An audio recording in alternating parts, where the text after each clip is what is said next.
आज की वीडियो हम पढ़ने वाले हैं अध्याय 7 निर्देशांक ज्यामिति, इसकी प्रश्नावली 7.3 के बारे में। ठीक है, तो इसके बारे में पढ़ेंगे। इससे पहले हमने जो 7.1 और 7.2 कंप्लीट कर ली हैं, उनके वीडियो आपने अभी तक नहीं देखे हैं तो चैनल पे जाके मैंने प्ले लिस्ट बना रखी है, वो देख लीजिए आप। ठीक है, तो आज इन दोनों को खत्म करने के बाद तीसरे जो एक्सरसाइज है इसकी वो करेंगे। जो लोग पहली बार विजिट कर रहे हैं, पहली बार चैनल पे आए हैं हमारे पे, वो चैनल को सब्सक्राइब कर लीजिए, साथ ही बेल आइकन दबा लीजिए।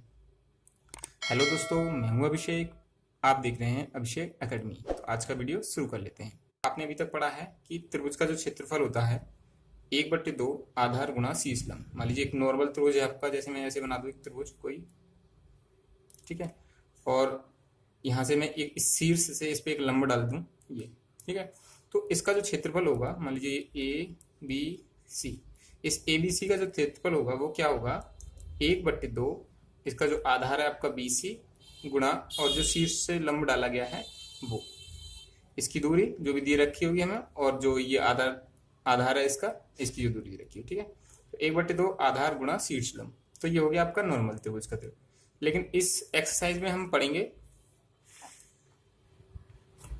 इसका जो व्यंजक क्षेत्रफल होता है उसके बारे में। जैसे मान लीजिए कोई त्रिभुज दे रखा है ये एबीसी, ठीक है, एबीसी आपका एक त्रिभुज है और इसके अलग अलग आपके शीर्ष दिए हों, जैसे x1 y1 x2 y2 x3 y3, है ना। तो इसका क्षेत्रफल हम निकालेंगे। ये तो नॉर्मल है, आपने समझ लिया। तो इसके अलग अलग हमें निर्देशांक दे रखे हैं सभी के, है ना, ए बी सी के अलग अलग। तो इसका जो क्षेत्रफल निकलेगा वो किस प्रकार निकलेगा, तो उसके लिए आपका ये वाला फॉर्मूला बनेगा 1/2 x1 y2 minus y3 plus x2 y3 minus y1 plus x3 y1 minus y2, है ना। थोड़ा सा बड़ा है लेकिन आप एक बार प्रैक्टिस करेंगे ना तो याद हो जाएगा। तो इसी के आधार पर क्वेश्चन 1 से स्टार्ट करते हैं हम। तो फॉर्मूले आप ध्यान रख दीजिए, मैं दिखा देता हूँ थोड़ा सा ना। फर्स्ट क्वेश्चन है तो आपको भी प्रैक्टिस हो जाएगी थोड़ी सी। पहला क्वेश्चन है, उस त्रिभुज का क्षेत्रफल ज्ञात कीजिए जिसके शीर्ष हमें दे रखे हैं। तो पहले क्वेश्चन के 2 पार्ट हैं, तो पहले स्टार्ट करते हैं पहला पार्ट। अब अगर आप चाहें तो आप इसे दूसरे पार्ट को आप खुद कर सकते हैं, है ना, फिर भी मैं करा दूंगा आपको। तो पहला पार्ट से स्टार्ट करते हैं, पहले पार्ट से। ठीक है, तो ये मान लीजिए ए है हमारा निर्देशांक, इसको दे देते हैं 2,3 और इसको बी मान लेते हैं -1,0, इसको मान लेते हैं आप सी 2,-3। तो ये आपका x1 हो गया, ये y1 x2 y2 x3 और y3, है ना।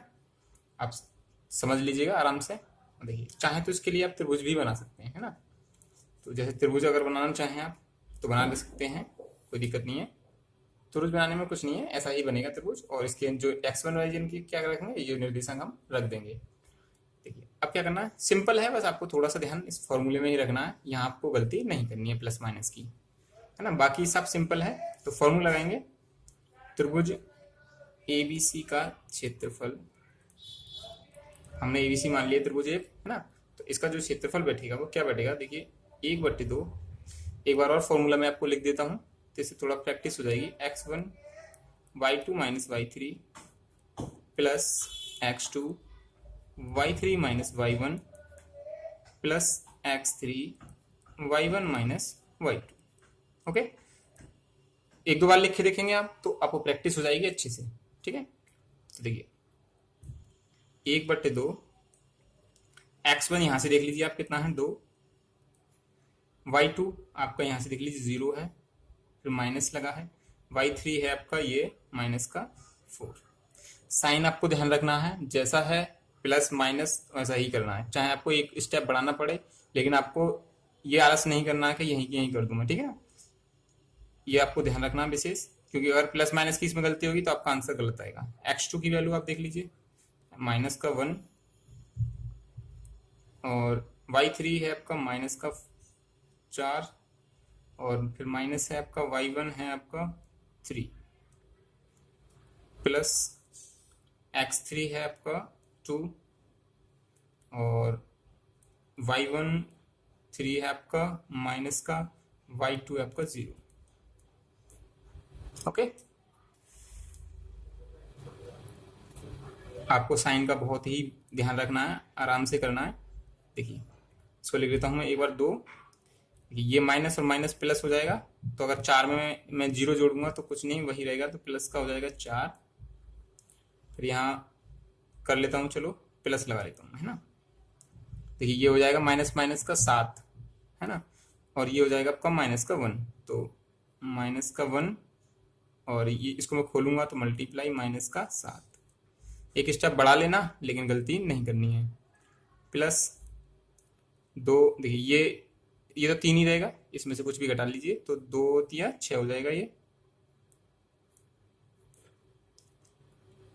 1/2। देखिए ये भी 6 हो गया आपका। अब यहाँ प्लस है, अब जब क्या करेंगे तो ये माइनस माइनस का ये भी प्लस हो जाएगा आपका, है ना। तो कितना हो गया ये 7 एकड़ 7, तो प्लस 7 हो गया आपका, और ये हो गया आपका प्लस का 6। ठीक है, देखिए कितना आएगा आपका 1/2, इनको जोड़ लीजिए तो ये आया आपको समझ में। देखिए तो यहाँ सब क्लियर हो गया ना। तो ये हो गया, देखिए 6 दूनी 12, नहीं ये देखिए यहाँ मल्टीप्लाई है तो ये मल्टीप्लाई होगा, 4 दूनी 8 हो गई। थोड़ा ध्यान रखिएगा, ये कोष्टक में है ना ये वाला, तो उससे गलती हो गई यहाँ से। कितना होगा 4 दूनी 8, और 8 और 7 15, 15 और 6 21। तो यहाँ ये कोष्टक है तो मल्टीप्लाई 21, तो ये आ गया आपका 21/2, 21 एकन 21 और बट्टे 2। ठीक है, तो और क्या करना है आपको, अगर आंसर अब यहाँ तक छोड़ देते हैं तब भी आपका ठीक है, वर्ग इकाई में आएगा ये। ठीक है, और अगर इसको और करना चाहते हैं तो इसको 2 से भाग दे दीजिए, तो कितना आ जाएगा आपका 2 से देंगे तो 10 दूनी 20.5। ठीक है, ये भी आपका आंसर ठीक है और ये भी ठीक है, दोनों अगर छोड़ देंगे आप तब भी कोई दिक्कत नहीं है। चलिए अगर चाहें तो आप इस वाले को कर लीजिए, या फिर मैं इसको करके दिखा देता हूँ आपको।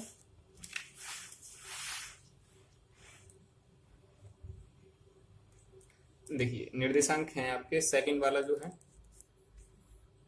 इसके जो निर्देशांक हैं वो हैं माइनस ए, मान लीजिए इसको -5, -1। बी इसको ले लेते हैं 3, -5, और सी ले लेते हैं आपका इसको, सॉरी 2। ठीक है, ये केवल 2 है। तो देखिए x1 y1, x2 y2, x3 और y3। ठीक है, मैं फिर एक बार लिख देता हूँ इस त्रिभुज को। देखिए त्रिभुज ABC का क्षेत्रफल, एक बार और लिख रहा हूँ तो आपको प्रैक्टिस हो जाएगी, किससे आपको फॉर्मूला याद हो जाएगा। x1, ठीक है, x1 है तो इसके साथ आपका y2 और y3 आएगा, प्लस अगर x2 है तो उनके साथ y3 माइनस y1 करेंगे, प्लस x3 लेंगे तो y1 माइनस y2 ले लेंगे। ठीक है, अगर बार बार आप प्रैक्टिस करेंगे तो आपको आदत हो जाएगी और आपको अच्छे से फॉर्मूला याद हो जाएगा। 1/2, देखिए वैल्यू रखिए अब, x1 कितना है आपका -5, कोष्टक फिर y2 -5, यहाँ माइनस है y3 में और यहाँ प्लस है तो प्लस और माइनस माइनस हो जाएगा 2, फिर प्लस ले लेंगे तो x2 की वैल्यू कितनी है आपकी, x2 है आपका 3, और कोष्टक लगाएंगे y3 है आपका 2, माइनस y1 की वैल्यू है -1, तो यहाँ माइनस है, इसको भी अंदर माइनस ले लेते हैं, वही बंद कर देते हैं, +1, x3 है आपका 5, और देखिए y1 आपका है -1, और यहाँ माइनस है y2 में और यहाँ भी माइनस है, तो यहाँ पहले माइनस लगा लेता हूँ, फिर -5, और ये कोष्टक में कर देता हूँ बंद। अब देखिए इसको आराम से करना है, साइन का आपको विशेष ध्यान रखना है। तो यहाँ -5 है, यहाँ माइनस माइनस प्लस हो जाएगा, लेकिन माइनस का आएगा 7, प्लस ये 3 हो जाएगा, यहाँ 2, ये माइनस माइनस प्लस हो जाएगा तो 2 रे 3 हो जाएगा ये, प्लस ये 5 है बाहर, देखिए यहाँ माइनस है, ये वाला माइनस है, और ये माइनस माइनस क्या हो जाएगा, प्लस हो जाएगा, तो प्लस माइनस माइनस हो जाएगा। तो देखिए यहाँ से मैं एक बार अलग से कर देता हूँ, यहाँ माइनस और ये प्लस, तो कितना बचेगा 4 बचेगा, है ना, प्लस वाला ज़्यादा बचेगा तो 4, तो यहाँ कितना बचेगा आपका 4। कोष्टक बंद कर देते हैं, 1/2, कोष्टक में 7 पंजे 35 हो जाएगा, ये प्लस का प्लस और 3 तिया 9 हो जाएगा आपका, और प्लस 5 चौक 20 हो जाएगा। ठीक है, अब इसको ऐड कर लीजिए, कितना हो गया 35, 20 और 9, 9 और 5 14 और 4 और 2 6, ये हो गया 64/2। ठीक है, तो 2 से ही आराम से कट रहा है, 2 तिया 6, 2 दूनी 4, तो ये कितना हो गया 32 वर्ग इकाई, है ना। इकाई या जो मीटर में जैसा भी आपको दे रखा हो वो आप कर लेंगे आप। ठीक है, ये आपका आंसर हो गया। तो दोनों क्वेश्चन जो दोनों पार्ट से आप आसानी से कर सकते हैं, साथ ही चाहें तो आप त्रिभुज बना सकते हैं, नहीं तो कोई जरूरत है नहीं। तो वीडियो अच्छा लगा हो तो वीडियो को लाइक कर दीजिए, चैनल को सब्सक्राइब कर लीजिए जो लोग नए हैं, और दोस्तों में ज़्यादा से ज़्यादा शेयर कर दीजिए। तो अगले वीडियो में मिलेंगे अगले क्वेश्चन के साथ, तब तक अपना ख्याल रखिए, अच्छे से पढ़ते रहिए।